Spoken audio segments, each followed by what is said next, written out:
যশোরের বড় বাজারে সকাল থেকেই জমজমট কেনাবেচা। আরো খবর জানাতে সরাসরি যোগ দিচ্ছেন সহকর্মী তৌহিদুর রহমান। তৌহিদ। শোভন, আসলে সবজি বাজারে যে আগুন লেগেছিল গত মাসে বৃষ্টির কারণে, সেইটা কিন্তু এখন স্বস্তির দিকে আসছে। অর্থাৎ সবজি বাজারের যে দর সেটা এখন নিম্নমুখী বলা যায়। যেমন আমি যদি বলি যে বেগুনের কেজি যেটা 100 টাকা ছাড়িয়ে গিয়েছিল, আজকে এই বাজারে বিক্রি হচ্ছে 80 টাকা সর্বোচ্চ কেজি দরে, এবং এর নিচেও দু এক জায়গায় পাইকারি দরে বিক্রি হতে আমরা দেখেছি।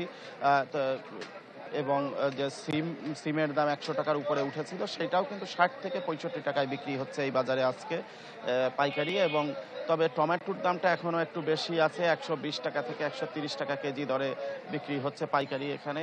এবং পেঁয়াজ কলি এই ব্যতীত অন্যান্য যে কৃষি পণ্য সবজি আছে, যেমন আমি যদি ফুলকপি, পালং শাক, লাল শাক, লাউ, পেঁপে, এই জাতীয় অন্যান্য যে সবজিগুলো আছে সেটা কিন্তু সবই 30 থেকে 40 টাকা কেজি দরে বিক্রি হচ্ছে। এবং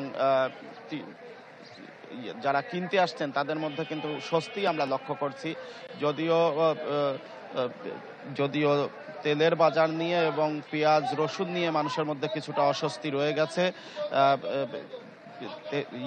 ভোজ্য যে তেল, তার দাম গত এক সপ্তাহে নতুন করে না বাড়লেও গত সপ্তাহ বা 2 সপ্তাহ আগে যে তেলের দাম বেড়েছিল সেইটা কিন্তু এখনো স্বাভাবিক পর্যায়ে আসেনি। অর্থাৎ গত 2 সপ্তাহে যে দামটা বেড়েছিল সেই অবস্থাতে রয়েছে। চালের দামও বাড়েনি গত এক সপ্তাহের মধ্যে।